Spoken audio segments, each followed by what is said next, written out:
First foremost, let's start off by giving our praise, honor, and glory to Yahweh, Ba'ashem, Yahushua, Ba'ashem, Kakadash. Love, honor to the apostles, elders, bishops, a great millstone, rule well and teach well. And salutation how you occupy out there pushing the truth and sincerity and use your body as a living sacrifice. This is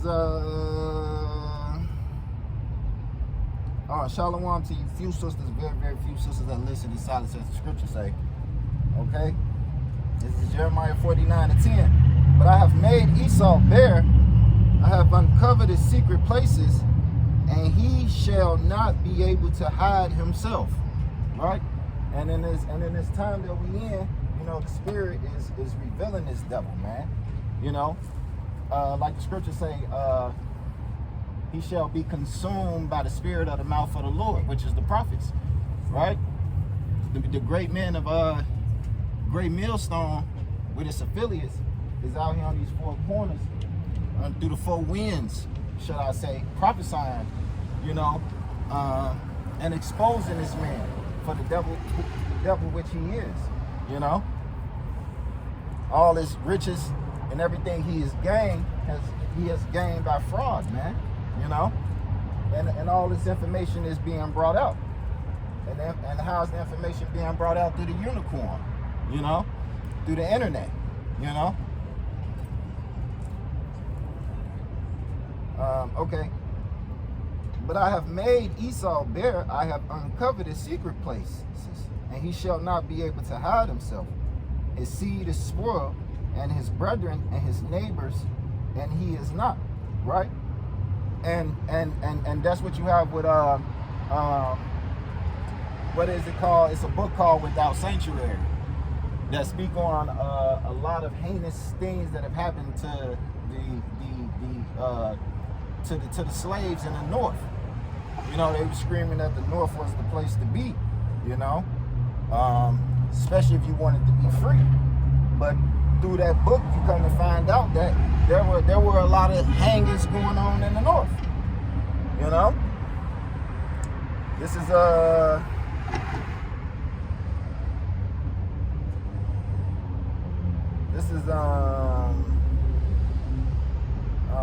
I think it's Isaiah 14.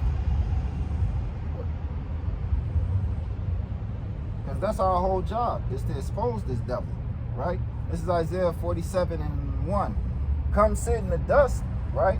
And that dust goes into the word confusion. Dust means confusion. O virgin daughter of Babylon, sit on the ground. There is no throne or daughter of the Chaldeans, for thou shalt no more be called tender and delicate, right? And ain't nobody calling this place tender and delicate. Salakia.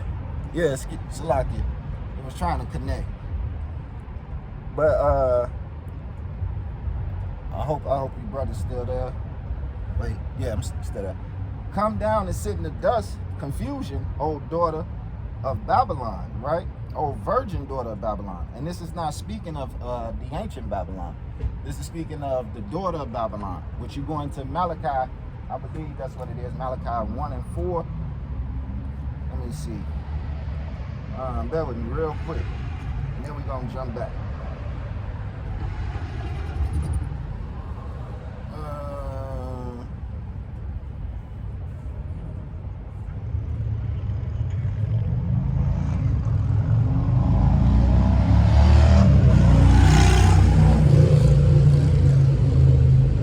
Nope, that's not it.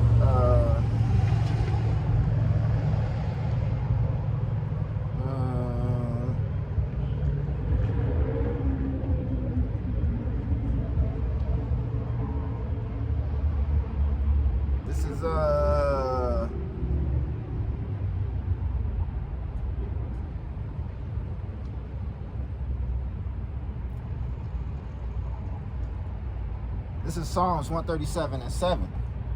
Remember, O Lord, the children of Edom in the day of Jerusalem, who said, raise it, even to the foundation thereof, right? So when we were being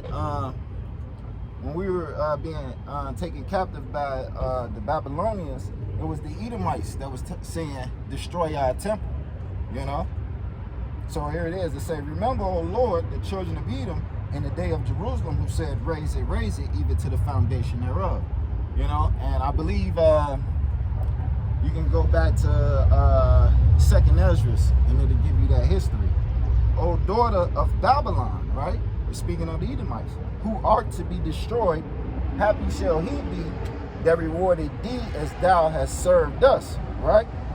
And that's just going into the Edomites, like Job said, I believe it was Job 30, the base man, right? He's the lowest man on the totem pole. He's the lowest man out of all of the families of the earth. You know? We went into captivity. So you think the Lord is not going to put Esau in fucking captivity? And the Lord loved us. You see? So imagine, and that's why they said reward her double, reward unto her double as she has done unto us. You know? So they're going to get double. Right? So, what was I at? Isaiah. Bear with me. It's Isaiah 47:2. No, 1 again. Come down and sit in the dust, O virgin daughter of Babylon. Sit on the ground. There is no throne, O daughter of the Chaldeans, for thou shalt no more be called tender and delicate. Take the millstone and grind meal. Uncover thy locks. Make bare the leg. Uncover the thigh. Pass over the rivers. See? So when you do that, right, when you uncover somebody's locks and you make bare their leg, you uncovering their thighs, you're exposing them. You know? And that's what happens. You get exposed, and then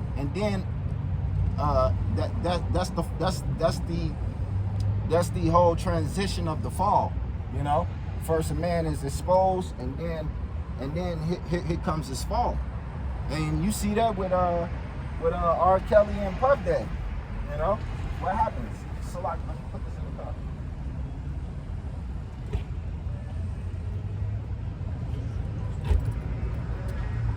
What happens is they come out with these documentaries, you know, and then they have like a woman out there or whatever with R. Kelly situation, and she get to exposing all the things that was done behind closed doors, you know. Then after you get the documentary, and then the TMZ post, what comes shortly after that? It come the raid to the house. You know, they come raid your home. You know, and grab your tapes or whatever it is, and now they wait on your trial and your sentencing. Same thing that happened with P. Diddy. They hit the man's houses first. Well, at first it started with the exposure. Then they hit the man's house, and then they put him in jail. And that's what's getting ready to happen to you, Esau. You're already you being exposed. You're being taken down. You know, just so ultimately, you know, you're gonna be shackled up in chains and presented before Yahweh Hashem Yahushua. You know, but what comes first? First comes the exposure. Thy nakedness shall be uncovered. Yeah, thy shame shall be seen. Right? Because that's this devil's power, secrecy. You know? That's why King David prayed, hide me from the secret counsel of the wicked. Because they get behind these closed doors and they make these heinous laws, you know, to not only destroy his people, but mainly to destroy the Israelites. You know, even Esau on the left-hand side has an elect, right? Because this devil don't give a hell about his own people, right? He poisoning them just like he's doing the Israelites here in captivity in Babylon. Let me see, what is it, Psalms, the 64th chapter? It's a Psalm 64:1. To the chief musician, a psalm of David. Hear my voice, O God, and my prayer. Preserve my life from the fear of the enemy. You know, and even King David was sending prayers up for the Lord to preserve him from the enemy. The same thing that brothers need to be doing in this time. You know, need to be fasting and praying, man. You know, and continuously praying and fasting. You know, hide me from the secret counsel of the wicked, from the insurrection of the workers of iniquity, and that going to your WEF, you know, the World Economic Forum, you know, the Trilateral Commission, all of these organizations that work behind the scene, you know, who whet their tongue like a sword. See, they sharpen their tongue up like a weapon. They use these words. They use their words that Jake don't quite understand, right? There's a scripture that say his words were smooth as butter, but war was in his heart, you know? And that's the same thing that's happening with Trump. You know, Trump got in with the pretext that he was going to make America great again. He was going to end the war in 10 days, and, you know, everybody, basically America is going to build back and be back great again. But what? Yeah, he's 100 days in office, and his approval ratings is low as hell. You know, he has really pissed these people off that have voted for him. He's cut a lot of funding. You know, a lot people receiving Medicaid. You know, Department of Veteran Affairs jobs, and people are afraid that they're going to lose their pension. The stock market is at an all-time low. You know. So it says, hide me from the secret counsel of the wicked, from the insurrection of the workers of iniquity, who whet their tongue like a sword and bend their bows to shoot their arrows, even bitter words, that they may shoot in secret at the perfect. And who is the perfect? The perfect is the nation of Israel. You know, that's what they ultimately trying to do. They're trying to fulfill their new world order, right? But in order for that, they believe that they're going to have total control by microchipping the entire population, so that the Lord won't come down and fulfill his prophecies, right? That they may shoot in secret at the perfect, suddenly do they shoot at him and fear not. They encourage themselves in an evil matter. They consume of laying snares privately. They say, who shall see them? And that's what they do. They lay these snares and traps down privately, you know? And then you just wake up one day like, you wake up one day and then it's a law. It's in effect. It's in effect, right?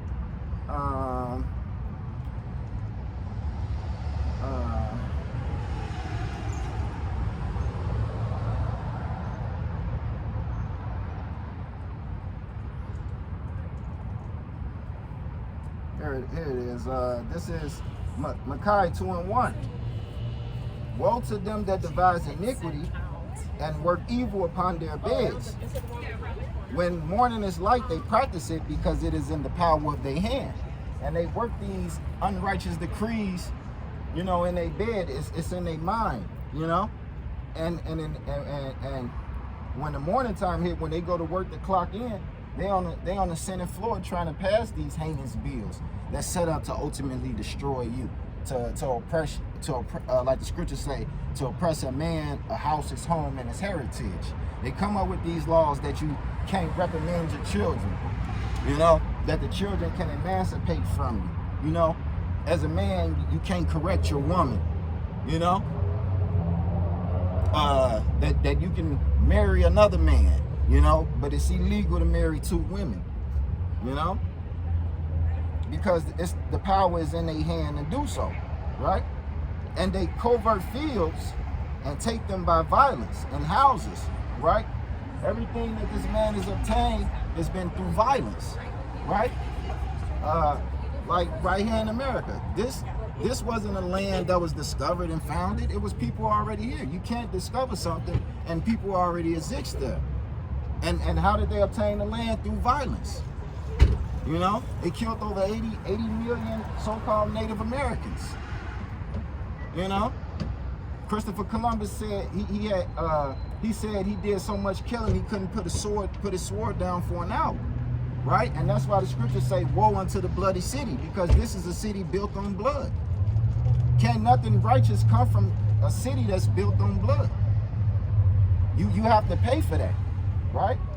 That's why you have to pay for the iniquities of your father, because they'll say, "Oh, it wasn't me," but no, you're responsible because you are your forefather. And they covert fields and take them by violence, and houses and take them away. So they oppress a man and his house, even a man and his heritage, right? So me calling myself a Buddhist, nobody has a problem with that. Nobody has a problem with me saying that I'm a Muslim, right? But the moment that I open up my mouth and say I'm an Israelite, now it's a problem. So that's how they oppress a man and his heritage, right? They won't even let you know who you are. Now you're black, you're a Negro, right?